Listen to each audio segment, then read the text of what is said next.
من الشيطان الرجيم بسم الله الرحمن الرحيم وإن لكم في الأنعام لعبرة نسقيكم مما في بطونها وَلَكُمْ فِيهَا مَنَافِعُ كَثِيرَةٌ وَمِنْهَا تَأْكُلُونَ وَعَلَيْهَا وَعَلَى الْفُلْكِ تُحْمَلُونَ صدق اللہ العظیم اللہم صل علی محمد وعلى آل محمد كما صليت على إبراهيم وعلى آل إبراهيم إنك حميد مجيد اللهم بارك على محمد وعلى آل محمد كما باركت على إبراهيم وعلى آل إبراهيم إنك حميد مجيد. زمینی تذکرہ اور اس کے انعامات کے بعد اللہ تعالیٰ نے جانوروں میں مویشیوں کے کچھ تذکرے فرمائے اور نسبت اپنی طرف کی، اور یہ حق بھی ہے کہ اللہ کے سوا کوئی ان کے اوپر ایک ذرہ بر بھی تصرف کا حق نہیں رکھتا. فرمایا بے شک تمہارے لیے چوپاؤں میں بھی لعبرتن ایک سبق ہے، ایک نصیحت ہے، میری توحید کی ایک نشانی ہے، احکم الحاکمین رب العالمین ہونے کا ایک سبق ہے. نسقیکم مما فی بطونہا، فرمایا ہم تمہیں پلاتے ہیں. یہاں بھی ضمیر اپنی طرف کی ہے کہ جانوروں میں چوپایوں میں ایک سبق ہے، نصیحت ہے. اس کی ایک جزئی یہ پیش فرمائی نسقیکم مما فی بطونہا، ہم تمہیں پلاتے ہیں وہ چیز جو اس کے پیٹ سے بنا کر پیش کرتے ہیں. اب یہ ساری دنیا اگر اپنی ٹیکنالوجی خرچ کر دے کسی جانور سے ایک قطرہ دودھ نہیں حاصل کر سکتے. اور حضور صلی اللہ علیہ وسلم کا ارشاد گرامی ہے، سیاستہ کی معتبر جامع ترمذی میں یہ حدیث موجود ہے.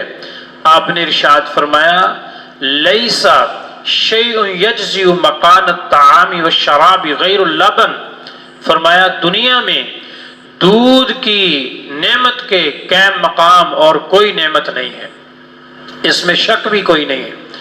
آپ نے فرمایا اللہ نے جو دودھ کی نعمت سے نوازا ہے اس کا بدل دنیا میں کوئی نہیں ہے کہ یہ مکان الطعام والشراب، یہ کھانے اور پینے دونوں کی افادیت میں بھرپور فائدہ دیتی ہے. اس کا کوئی مقابل کوئی تقابل اس نعمت کا نہیں ہے.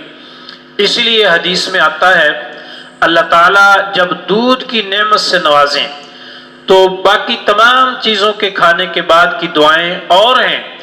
دودھ پینے کے بعد جو آپ صلی اللہ علیہ وسلم نے دعا ہمیں سکھائی ہے، آج چونکہ ہم مسنون دعاؤں سے بالکل دور ہیں، ہمیں پتہ ہی نہیں ہے، اسی لیے ہم پریشان ہیں.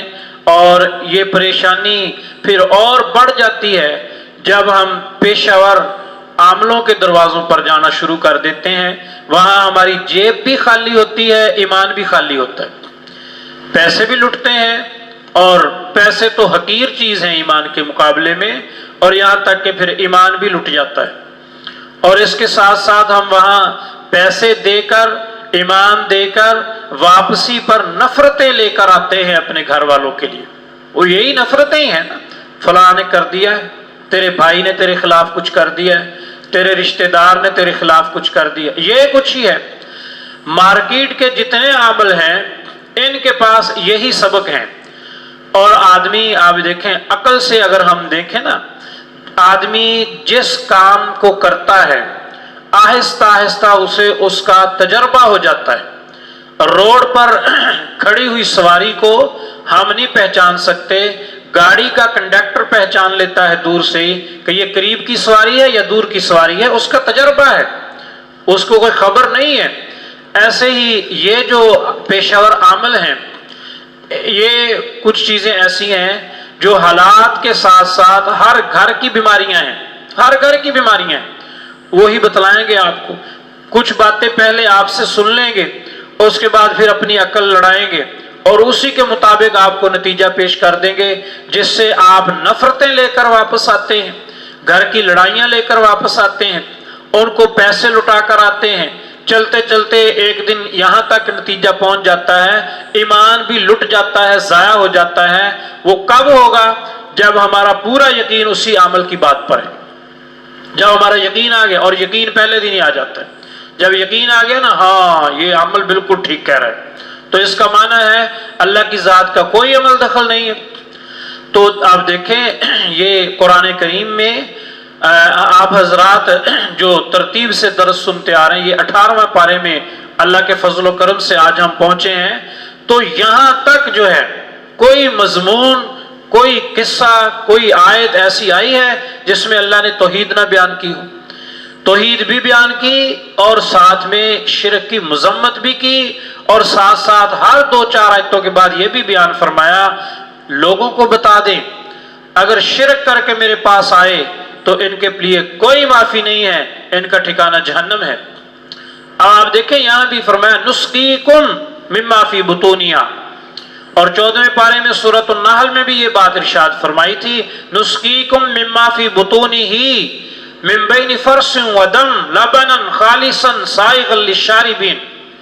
وہاں ایک پورا دودھ کا مکمل نظام پیش فرمایا تھا کہ ہم نے تمہیں دودھ دیا ہے، اور اس دودھ کے جو مراحل ہیں وہ اس جانور کے پیٹ میں اس کے من بین فرث ودم، اس کے خون اور اس کے پیشاب، اس کے گوبر کے درمیان سے ہم نے ایک چشمہ جاری کیا ہے، اور اس چشمے سے بڑے احسن طریقے سے فرمایا تھا، یہاں فرمایا تھا اے بندے کیا تجھے میری یاد سے اب بھی کوئی چیز غافل کر دے گی؟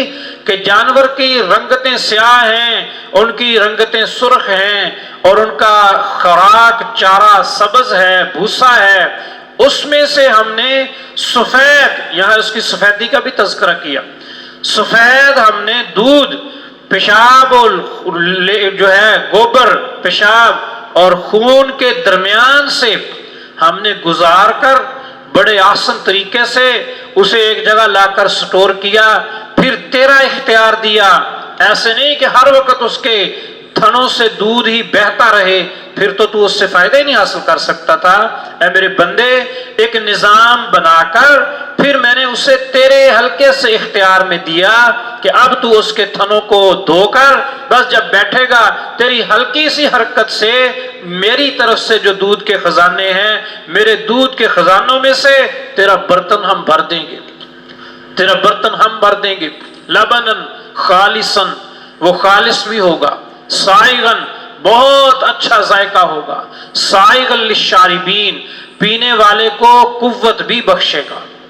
قرآن نے کسر نہیں چھوڑی، کیسے الفاظ استعمال کیے۔ جو الفاظ قرآن نے استعمال کیے ہیں وہ ہم جانوروں کے دودھ کو دھونے کے بعد ان کا آنکھوں سے مشاہدہ کر رہے یا کہ نہیں؟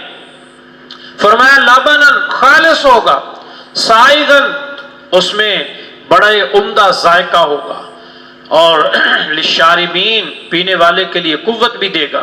یہاں بھی فرمایا نسقیکم مما فی بطونہا، ہم نے تمہیں پلایا اس کے پیٹ سے دودھ کا ایک نظام بنا کر۔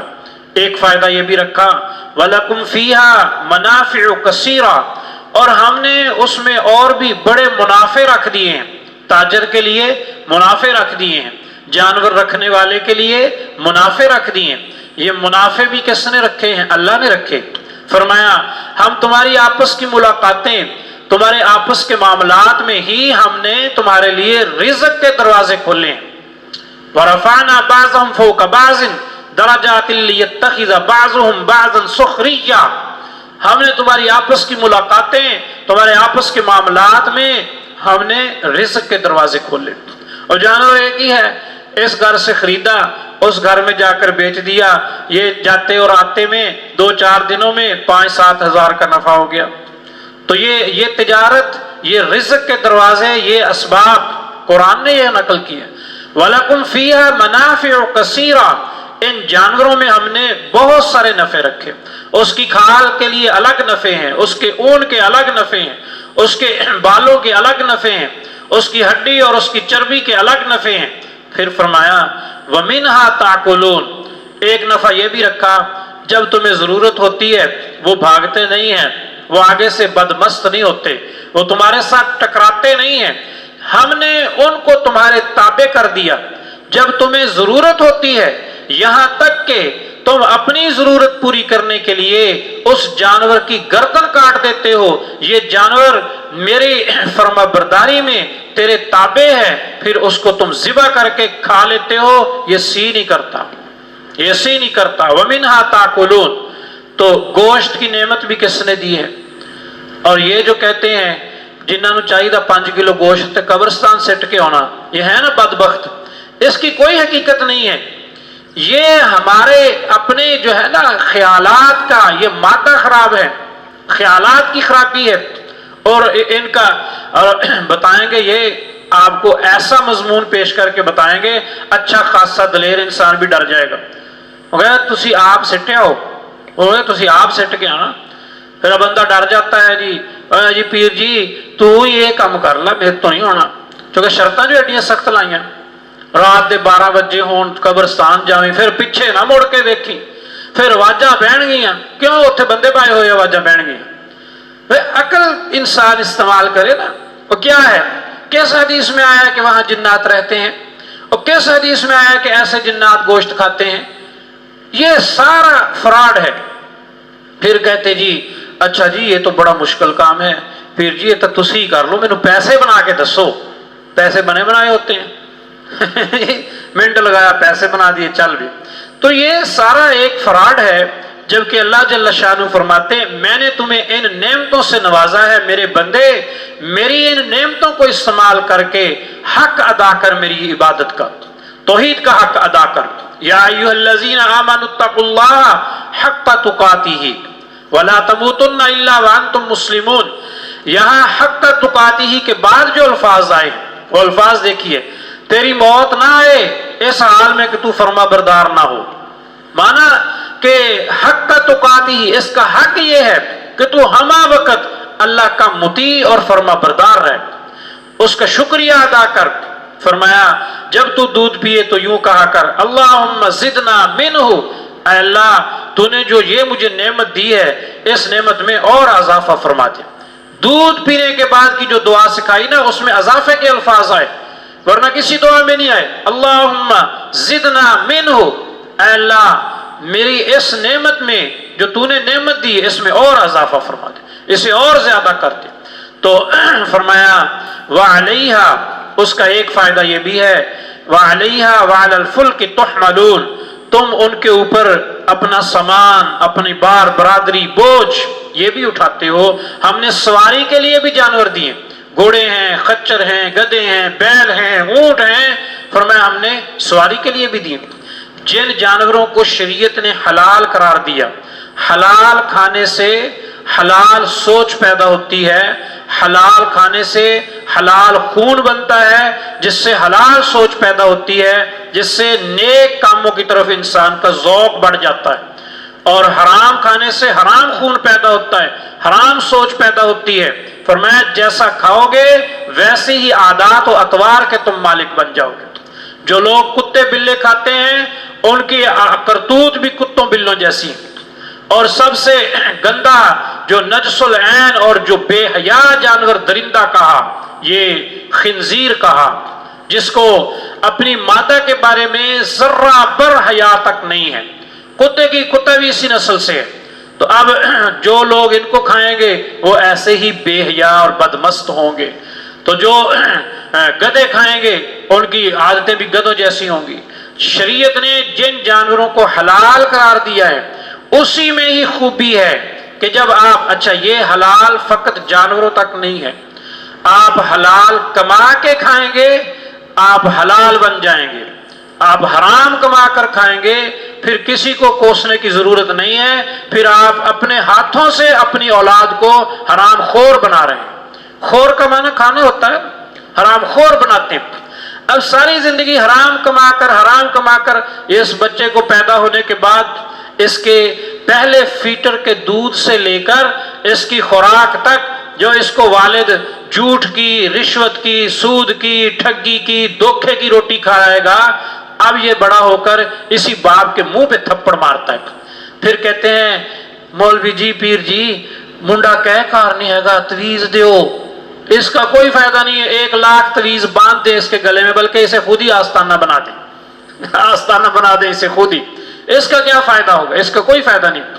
جب حضور صلی اللہ علیہ وسلم نے ارشاد فرمایا اپنی اولاد کی تربیت کرنا یہ والدین کی ذمہ داری ہے، تربیت کا سب سے پہلی بات جو ہے وہ یہ ہے محنت کر کے ان کے منہ میں لقمہ حلال دیں۔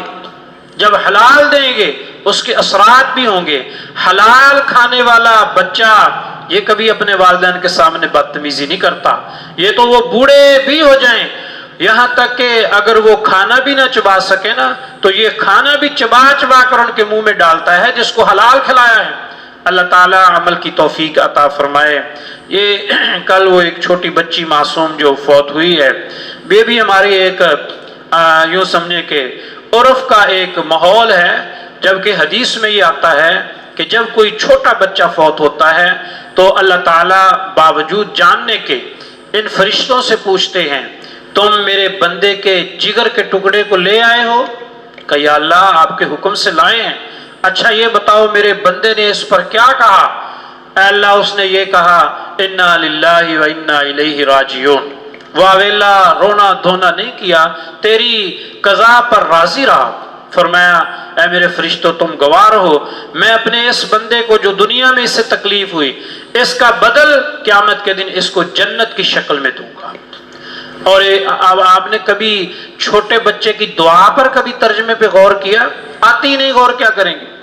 اس دعا میں یہ کہا شافیتاً و مشفع، اے اللہ یہ میں ایک چیز تیرے ہاں بھیج رہا ہوں جو یہ میرے لیے کل قیامت کے دن سفارش کا ذریعہ بنے گی، اور یہ معصوم بچہ تو بڑوں کی بخشش کا ذریعہ بنے گا، اور ہمارا عرف یہ ہے اس کے لیے بھی مغفرت کے لیے کل خانیاں قائم کر دو۔